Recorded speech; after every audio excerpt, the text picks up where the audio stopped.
This is Suzanne Wagner. Thank you so much for joining me. I am doing the daily numerology and astrology.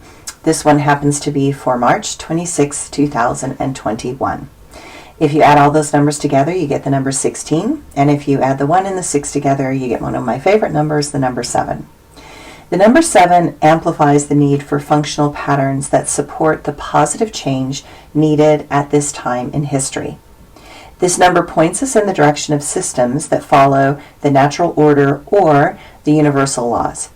This is the number of astrologers, astronomers, engineers, authors, farmers, lawyers, and those that pay close attention to the rhythms and the seasons of life. The danger lies in when someone ignores the signs presenting.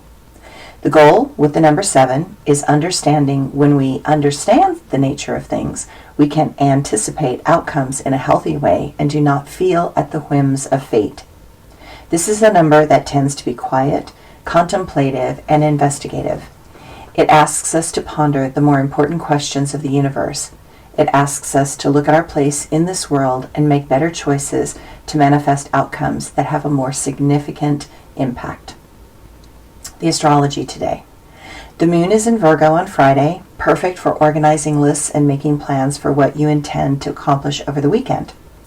Later in the day is a bright spot. The sun gracefully aligns with Venus, promoting those more loving and beautiful aspects of life, something that all of us appreciate during these moments of change. Sometimes it is the small, loose ends that feel so great when we manage to complete them. For the last year, I recognized that each of us took on projects calling out to our soul. Now we are in the home stretch. Those last few details will make all the difference.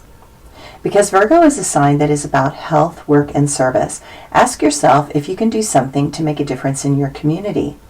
Please do what you can for others during the day, because by nightfall there is a Moon-Mars square, and that can make a big difference in tone and attitude we may feel. Overall today can give our confidence a boost. And while we still have much to do, things for the moment seem a little more satisfying. Because there is a strong feeling that things are slowly getting better, it is a wonderful time to reach out and connect to others. See if you can make someone's day better. And my quote for today: without the dream, progress dies. Without the hope, healing is defied. Within the heart is the ignition and the start. Within the soul is the determination and the goal. I wish for those moments when the chaos seems clear. I wish for a time when all things are loved and held dear. And my blog for today. This blog came out of the fact that I was watching that Ella Fitzgerald little mini-series about her life, and it's always so interesting to me where we are in history at the moment, because more and more we're getting like the true story about people rather than the fantasy illusions that we create and Hollywood creates and the media creates around people. And my experience of dealing with famous people is that all of them have been through really, really tough situations, always at different times, sometimes when they were kids, sometimes when they became a star. But life is not always a bed of roses, or a bowl of cherries when you are famous or you want to manifest something really great in the world. Oftentimes, the people who have manifested the greatest things have overcome some of the most intense challenges. And I believe that life is that we are all human, and we are here having a human experience, and that includes life and death and birth and addiction and loss and stress and overwhelm and not getting what you want and somehow keeping going, and we're all doing our very best in those patterns. And it's been really interesting recently, because I don't spend a lot of time looking at my own astrology, but I actually started doing it a little bit in the last week, and what I discovered was how much of my chart I've managed to overcome, and this doesn't mean that the wounds ever go away, because the gurus used to say that your wound is your wound until the day you die, and the only thing you can do about it is to become so conscious of it that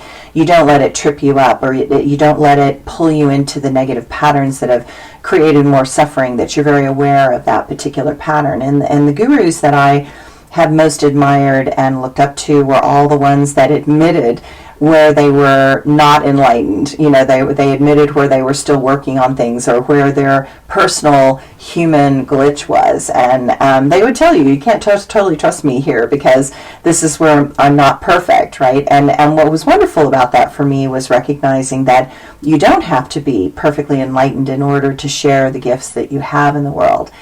And I have a funny thing with my chart that, Vedic astrologers look at my chart and have a meltdown. I mean, literally a meltdown. Like they start hyperventilating and they get afraid of me and all this kind of stuff. It's really interesting. And, and I get it. I have a very interestingly challenging chart with a lot of obstacles that were in it. And but one of the things that I learned a long time ago was that you can't let obstacles that are presented stop you. And obstacles are there sometimes for you to push against, and obstacles are sometimes there to show you what you don't want to do and to make you draw a line and make you draw a boundary. And I remember the different gurus, they would say, you should be afraid of everything. You've spent so many lifetimes being tortured and killed because of, telling the truth and saying stuff. You should be terrified of people. And it was sort of interesting because I'm at this point in my life that I'm not, it's like I probably was when I was younger for sure. But now it's like I look at my chart and I look at the places where, my chart tries to hang me up, and I realize that I don't have any triggers in those places anymore. And it's not that there aren't things that I'm not working on, because I am working on some things.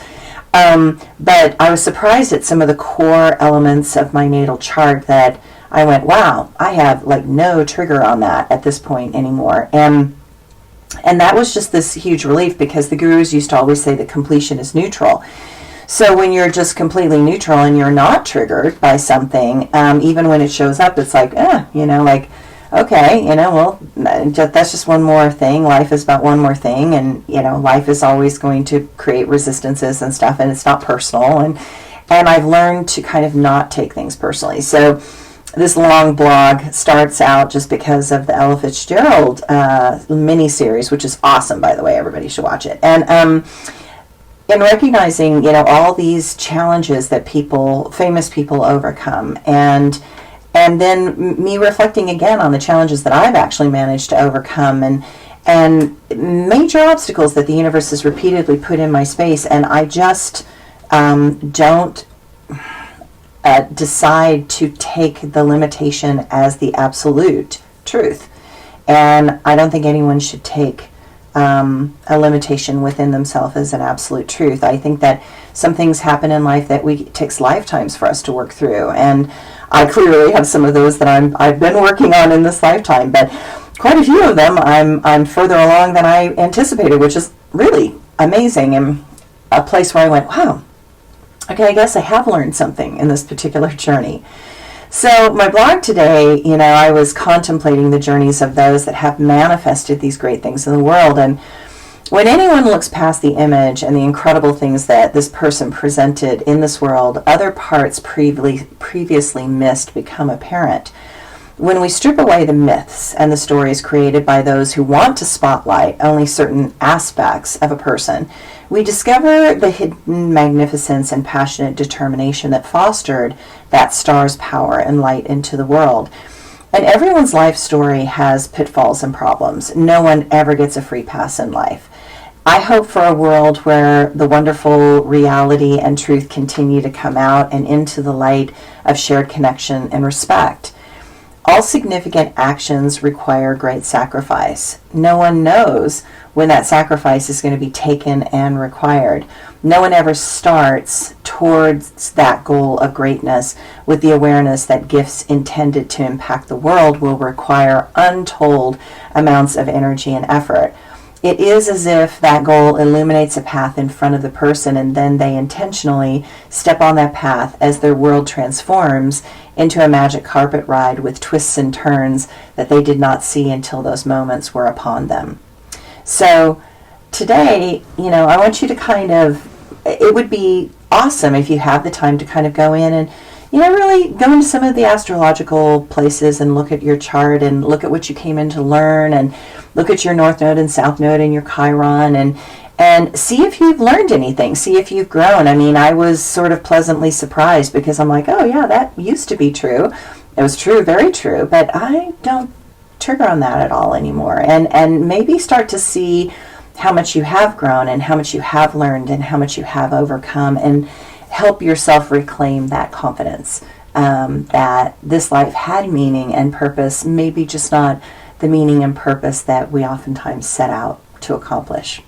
Okay, thanks everyone.